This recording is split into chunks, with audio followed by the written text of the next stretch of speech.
Hi, it's Robbie from Southern California, and today I'm sitting out with my hummingbirds. I gotta go finish filling all the feeders. There's a lot of food in them.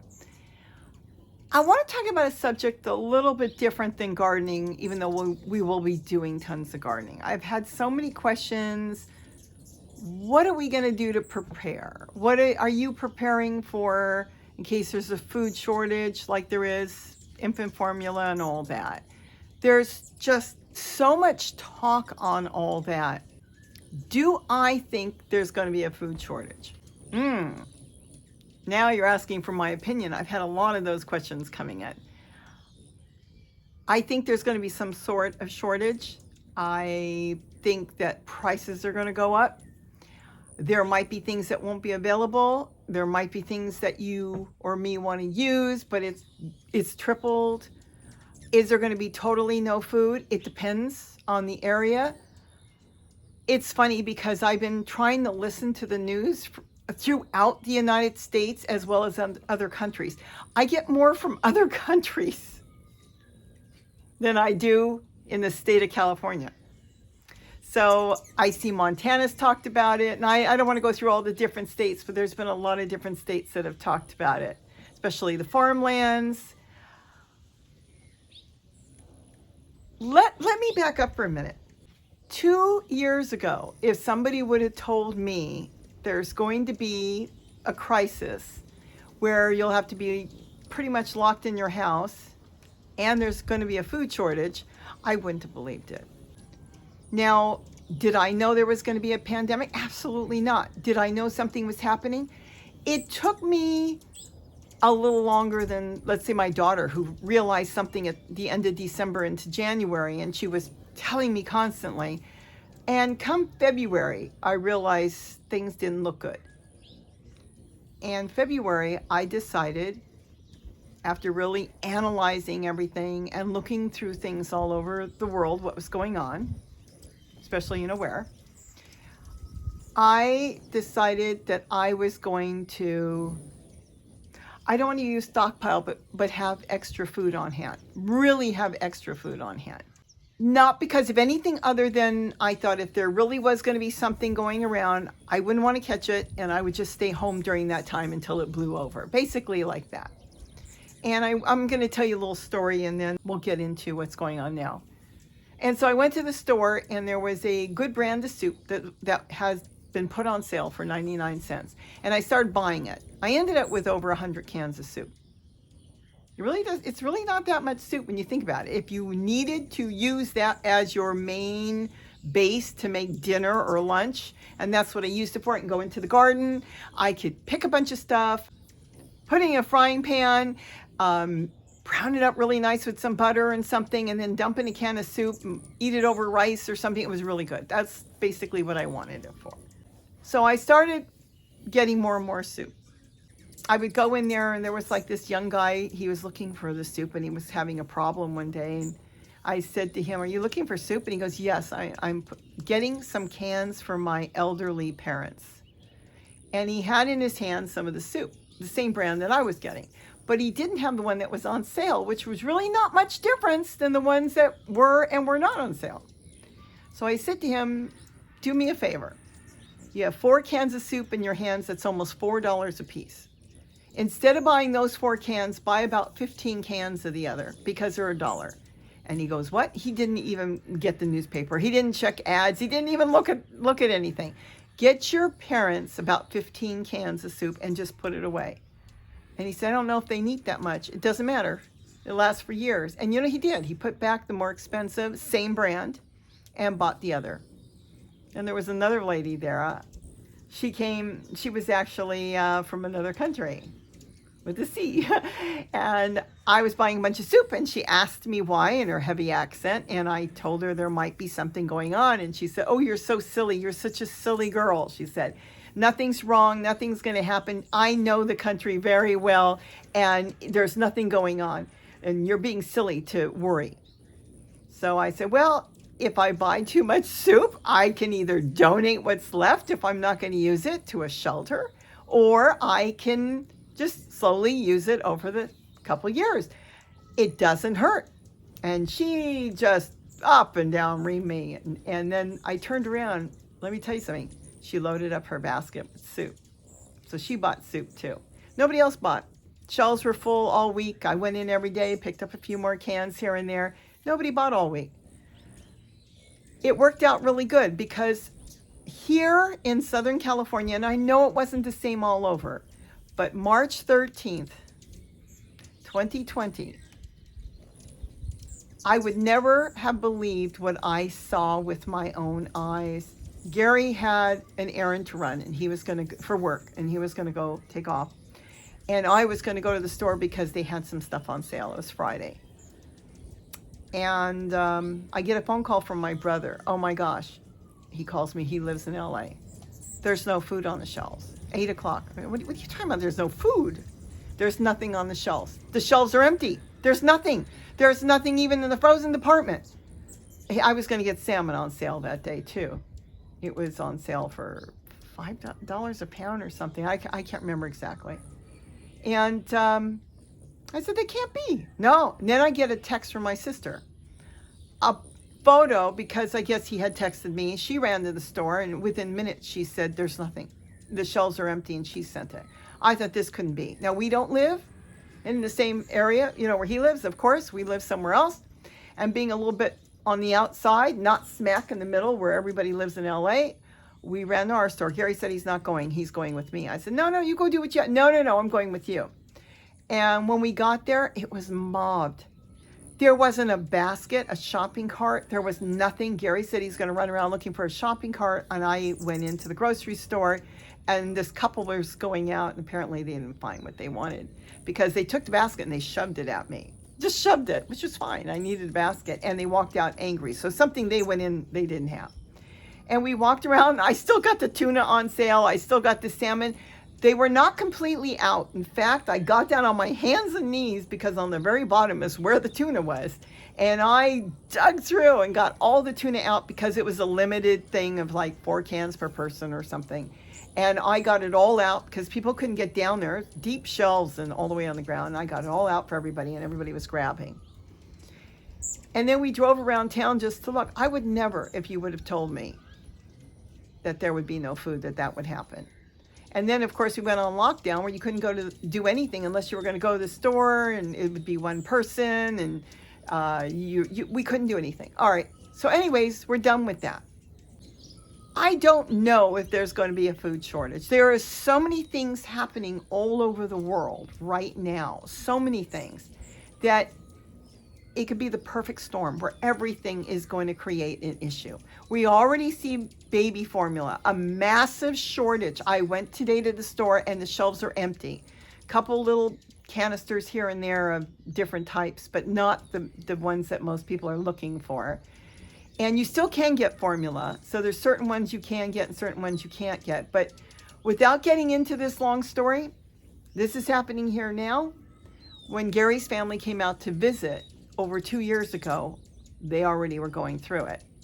And my sister-in-law worked at a grocery store, and she was telling me it was 1 canister per person. And they had to just tell people that because they were running out of formula. So they had an issue in Australia, and now there's an issue here. And I'm not sure what the issue is. I know that there's a big facility shut down. I understand that. But I don't know why the other ones didn't ramp up. And then I heard somebody say on one of the news that there's a certain ingredient that they're trying to get. So I don't know. The other day my doctor called, and I should say my medical care provider called. And we were talking on the phone, and it's just about my shoulder. I talked about it when we went live with the eclipse, the moon eclipse. And I said to her after everything, tell me something. You guys are a big hospital, big facility. Is there going to be a food shortage? And she said to me, there's going to be far more than a food shortage. And I said, far more? She said, far more.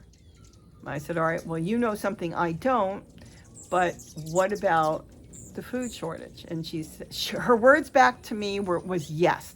Now, shortage doesn't mean there won't be any food, but it could be a lot of people may not be able to afford what they normally used to buy. And then the other day, it only made 1 or 2 news across the United States, not here in California, I didn't see it, that the dye that goes into MRIs and CT scans, it's in very short supply, that they're no longer doing CT scans and MRIs with the dye unless you've had a possible heart attack or stroke, because they have to have it for that, but they can guess pretty much if it's just something else. But nobody's making a big deal out of it. So now we've got a shortage of that. I don't know. They're talking corn. And you think, oh, it's only corn. Well, corn is corn syrup, which goes into everything. They're saying corn syrup's going to be short supplied, and that goes into all our basic foods that you buy. Foods in the restaurant. Anything that's been manufactured. Cereals. I mean, it goes into everything. You pick up almost everything and see corn syrup, which can cause a chain reaction. Then you've got the wheat issue going on. You've got the fertilizer issue going on. You would think it's just fertilizer. Well, for a backyard gardener like me, yeah, it is just fertilizer. I don't buy fertilizer. I make my own fertilizer. There's many ways of growing. We can all grow without fertilizer. But the farmers need it because what they're doing is they have a special fertilizer that they put into their water system. That's some of it. And there's different fertilizers. And then they can feed the plants through the watering system, and they can grow far more with this fertilizer on a small plot instead of having a big plot. So they've reduced their farms down, footprint, and they can grow more in a small place. Without the fertilizer, they're not going to grow that much. I actually know somebody that owns a big soy farm.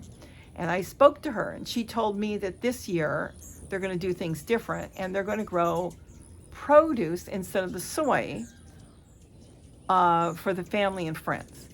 So there's going to be, and they haven't started it. They're starting it soon. So is there going to be, I don't know. I've had some of you say, what are you going to do? Here's what I'm going to do. I'm not going to stress out about it, because stressing isn't going to help us right now. It's not going to help you. It's not going to help me.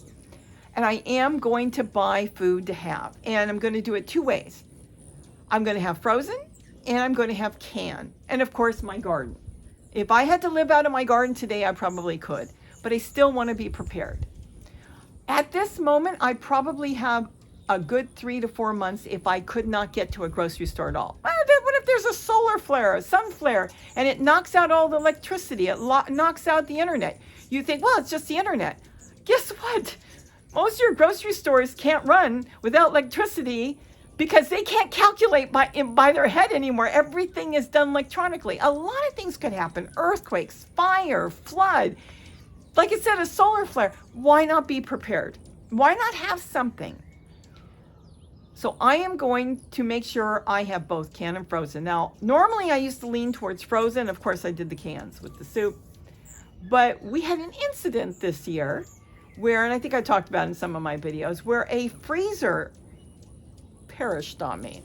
If it would have just stopped working, that would have been fine. But what happened was it must have gone overnight where the defrost part of the freezer got stuck on.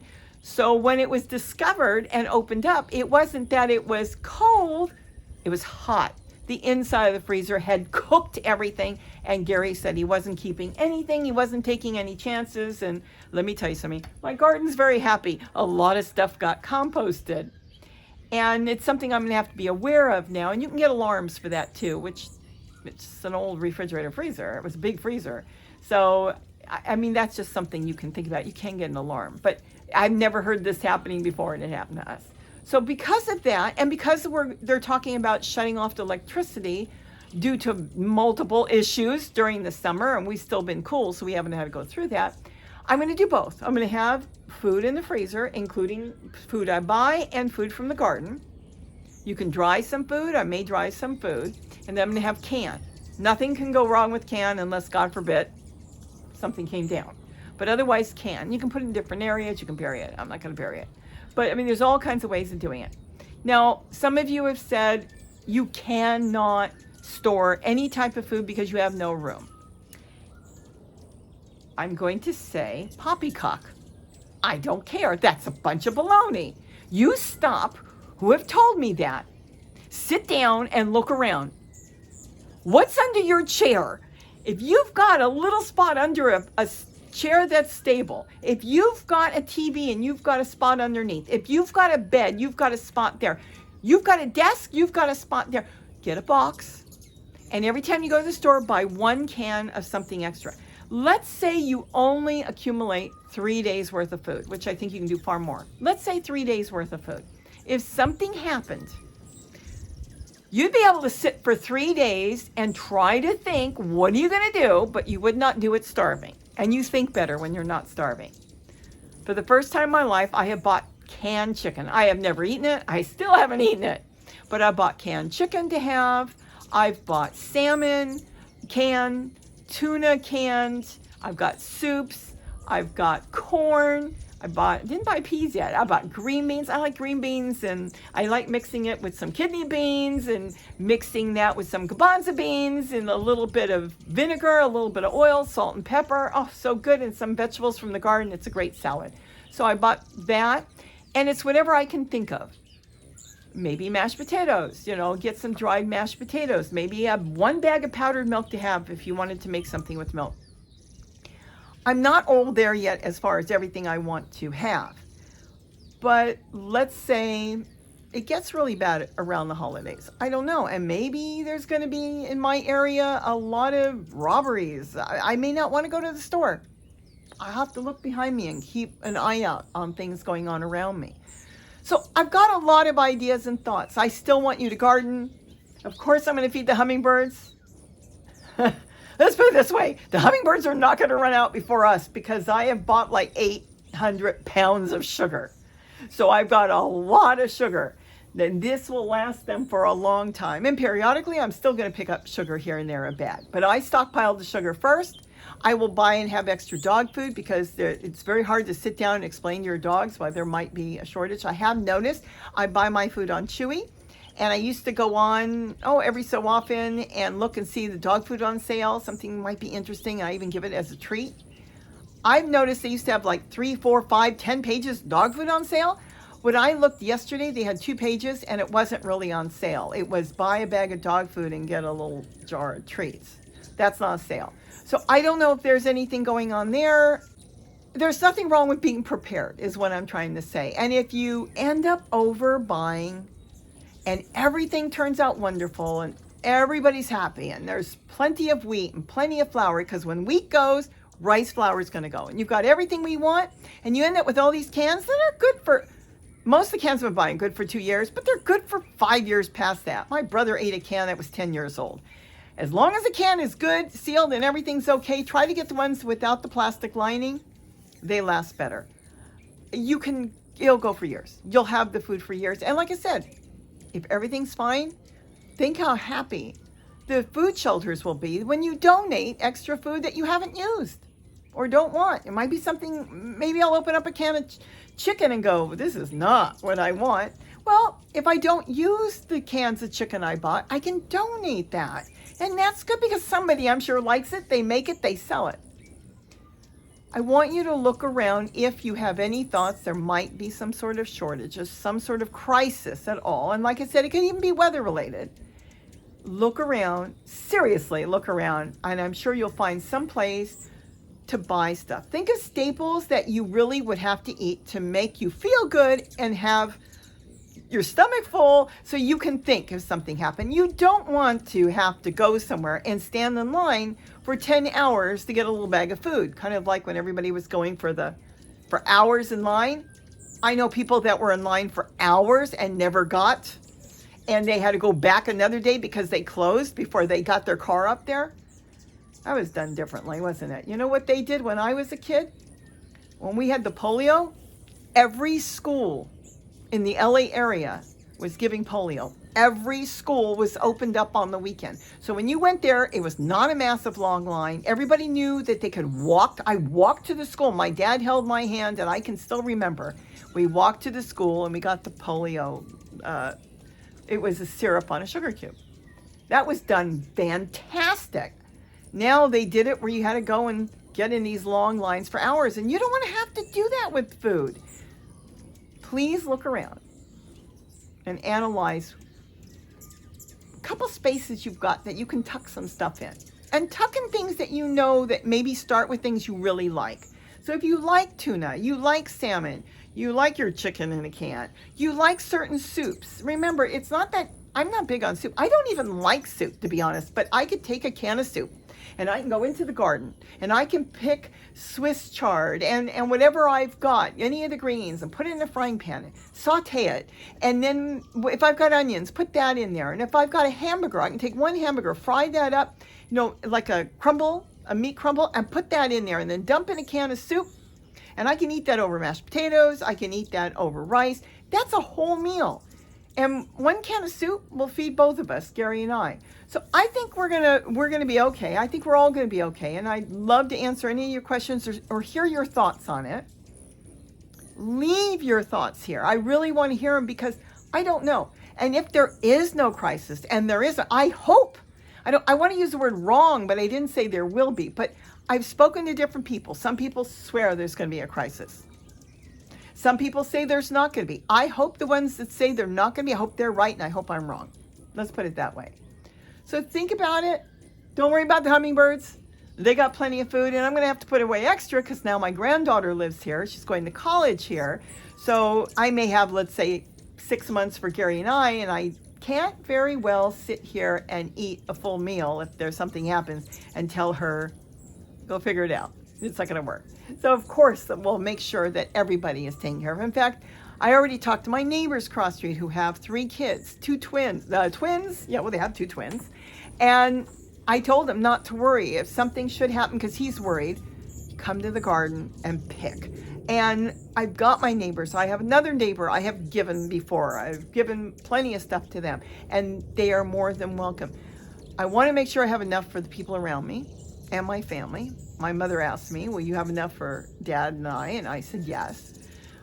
So that's why I'm working so hard on these different gardens to share with you. And I also have methods of how we can get some stuff growing in the house without grow lights. I've been playing around with this and it's been working fantastic. And I've had a few of you ask, can I grow anything in the house? Yes, you can. There are things you can grow in the house, and I'm almost ready to go ahead and let this go because I think this method it's amazing because I did something special, and it was with a plant that was almost dead because it was in the house, and I did something and it's sitting in the window and it just exploded in the growth, and it's growing. And then I tried it on another one, and I'm thinking, I looked all over the internet. Nobody's doing this. No grow lights, no nothing. And just this little thing I'm doing. And I'm thinking it may work. So as soon as I know it works, and if it doesn't work, I'll tell you anyways another time. I'm going to explain what I'm doing and why. And it's fun. My brain works a little different, I think, than some people, because sometimes as a kid, my brain was always working. If somebody said something and it didn't sound right, I used to challenge them. So I don't have a problem with somebody challenging me because I'm the type that would challenge them. It's like the other night we were all sitting and watching the moon eclipse, and somebody asked me a question and my brain just went, whoa, well, maybe we should be pollinating all those male flowers. And I'm doing it now. If any of you watched, you'll remember that conversation. And this is why I like brainstorming. And maybe we'll sit together. I'll do this live that we can brainstorm. Then Southern California, or most of California and other states, are in a drought. So they're going to make us ration water. I've got ideas. I'm not worried about the water. So we'll see what happens in June, because that's coming. Then you start thinking about other things. Grocery stores. Let me talk about that. I've got a friend that works in a big chain grocery store. He told me the other day that they had a meeting, and a bunch of the employees were sitting in with all the bigwigs and said, our shelves are, a lot of them are empty, and we haven't had the supply come in. And they said, what do you think? When are we going to start getting the supply in? And they didn't get an answer. Go figure. No answer. Nothing. None of the employees got an answer on that. So the shelves stay empty on certain things. Not everything, just certain things. I've noticed on some stores, the smaller stores I go to, they kind of spread their items. So instead of having like a small section of, let's say, beans, I'll say, for example, refried beans, you may find it a little wider because maybe something else was supposed to be there and it's not. I've seen a lot of prices go up. Boy, I like lox. They cut the package in half. They raised it by $1, And they moved it in the store. I can't figure why they moved it from one section to another. Same packaging. A lot of things are going up. There's a taco sauce I like. It went up an extra $1. My beans went up $1. You know, there's a lot of things that I've noticed starting to go up. Then let's talk about, well, the farmers. If the farmers aren't going to be growing that much, and they're growing a very small percentage of what they usually grow, what about seeds? Do you remember what happened 2 years ago when everybody was in the house and decided to garden? Do you remember the shortage? Do you remember there was months where you couldn't get any seeds at all? It's not a bad idea to maybe buy your seeds a little early. It's going to be this year's, not for next year. But you know, it's better to have that than nothing. I've got seeds that are, some of them almost 10 years old that still grew. Not all seeds are good when they get old. For instance, onion seeds are supposed to be grown within the first year or two. So it kind of does depend on the seeds. I've got radish seeds I've had for many years, and carrots and different things. So maybe get some extra seeds. Even squash can last for years. Collect our own seeds. That's very important, because remember, anything you grow is happy where it's growing. That means it grew, it's happy, or produced seeds. Those plants, that next generation, will grow better than what you planted usually. So collecting seeds is going to be important too. Even though it may have hybridized, it's still food. So if your greens hybridized, it's still food. And sometimes you get something even better. I've got one growing in the bird garden that's even better than what the parent plant was, and I think it's a 3-way cross. So we have a lot to think about. And like I said, and I'll say it over and over, if nothing happens at all, there is no shortage of anything. There's an abundance of food, and let's say the prices go down. We give it away, and we make some people really happy, and we'll be happy that we had it in case we needed it, and now somebody else can use it. There's nothing wrong with being prepared. I think that's really good. You tell me if you think there's going to be a food shortage or some sort of crisis, and I would love to hear what you have to say. And like I said, in the meantime, it doesn't matter if I've got some extra food. I'm not going to the store and buying everything off the shelf. I'm actually just buying a few things here and there extra and putting it away. And I'm making sure right now that everything is pretty much the stuff we like. And like I said, except for the canned chicken, I've never even eaten meat like that in the can, but who knows, might be really good. So be prepared for anything. It doesn't matter. We need to be prepared. And medication too. If you're on medication, you want to make sure you have enough. You know, so if you're on something that is detrimental to your health, make sure you've got a good supply of that. You don't have to have years supply, but make sure you've got a good 3 to 6 months extra. I'm on no medication that would be detrimental to my health. I don't even think I need anything at all, but I'm not worried about it. But if you are, please think about that too. So think about what you need. It's not just food, maybe toothpaste, you know, maybe deodorant, you know, whatever you think you may need. You want some makeup, you want to look good and make yourself feel good. Whatever it is, what you may need, think about that. And that's basically it. Just put those little extras away. You know, Gary uses eye drops, and I use eye drops once in a while. And so I ordered an extra bottle and put that away. What if I can't get it? For whatever reason. What if they stop doing home delivery? What if I don't want to go to the store? What if there's looting and everything in the street? You know, and hopefully it won't be. But everybody lives in a different area. You may live in a small town where everything is wonderful. And then you live in some of these areas out here that are big cities, and you never know. You have to watch your back. So that's basically it. I just kind of said my 2 cents. I think we're all going to be fine. I'm going to continue to garden. I would love to see everybody garden something, and maybe soon you'll be doing a little gardening in your house too without grow lights. And we'll see how things go. And hopefully things will be fun, and we'll get a lot of fun things like making solar fountains and talking about hummingbirds and different things. So with that, I hope I've kind of started some thought and conversation. I'm just going by things I look at all over the world, and I figured, you know what, better safe than sorry. Let's go ahead and just have a little extra, and if we don't need it, we'll donate it. With that, have a wonderful, wonderful day, and don't forget to eat what you grow. And if you don't grow something, get some extra. Bye-bye! Oh, I gotta fill you guys up again, don't I? Aren't they adorable? They're absolutely adorable.